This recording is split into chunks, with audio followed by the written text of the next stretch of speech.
In this episode of Need to Know Marketing, we're going to talk about rude influencers, and in my opinion, they're kind of sabotaging themselves. Hello, marketing fanatics. I'm Mark Fidelman of Fanatics Media, marketing that influences. Joining me is Gil Ayal, CEO of Hyper.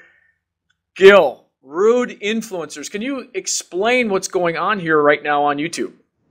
It's an amazing phenomenon. So what we're seeing is the biggest YouTubers in the world are creating this series of videos.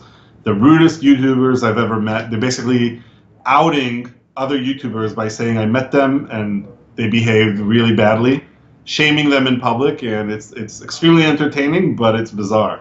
I'm excited. Today we're exposing people.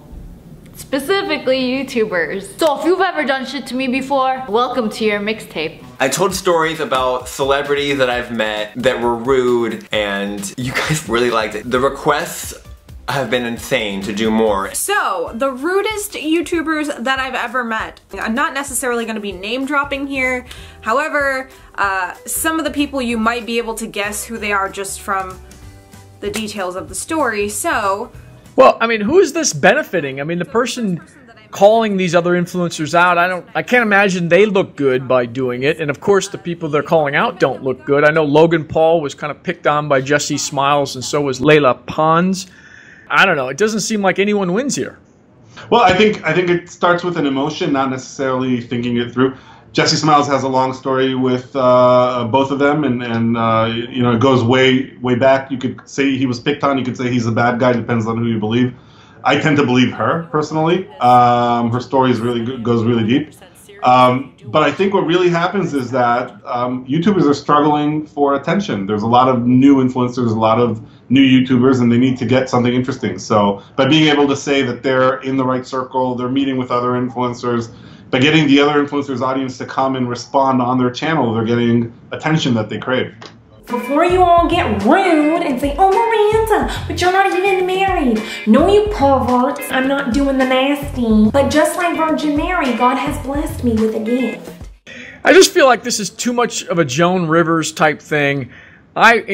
We've signed a bunch of influencers. I would never condone they go on and do this unless there was a real strategic reason to do so, or maybe it was just, you know, creating a fake fight between influencers and then they make up 6 weeks later. I just don't understand this type of thing. But, you know, that said, should we make one of our own videos about rude influencers?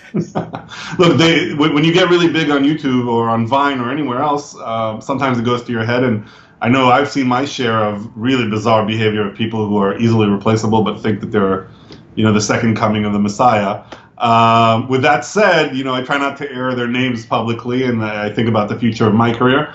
Yeah, you don't necessarily have to be the consummate professional to have a big YouTube channel. So a lot of these people are entertaining, they're funny, they're interesting, and they're not really thinking wisely about the damage that certain things that they say can do. Well, I mean, in my experience, and I know you're going to share yours, all of my bad experiences, Gil, have been with influencer managers. I mean, some of these people are like a cross between nasty trolls and pond scum. They really are. I don't know what influencers see in them, but they are the worst kind of human scum that I've ever dealt with. I mean, not doing the right thing for their clients, making up stuff, lying, saying something's coming out the next day and waiting 4 months to deliver on a video.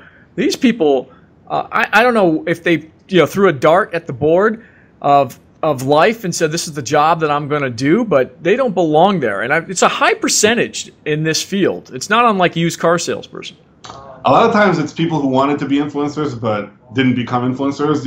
Most of the times you'll find that they've had a channel of their own and it's just not as popular. The challenge for them is that you know, they represent that they have this relationship with influencers, but the influencer doesn't really care. They get direct messages. They're not exclusive to anyone. So if somebody tells you you have an influencer manager, a lot of times they don't really have control over the influencer. So they'll promise you, oh, this is going to be done in 48 hours, and then they're out there chasing the influencer. They don't really know. The influencer never met you. They don't really care about what was promised to you. So it's a really, really bad situation, and a lot of these people don't really care. We had a situation where we booked this big influencer through their manager.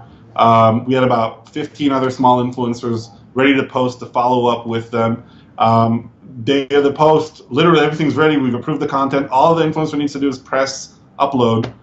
disappeared. No answer from the manager, no answer from the influencer. And the next day, not only did we pay half of it up front, but they're demanding the rest of the payment, saying, oh, sorry, I had an anxiety attack, so I forgot about it. And I'm saying, well, I had 15 other influencers who were reliant on this post and a client that's asking me where everything's going.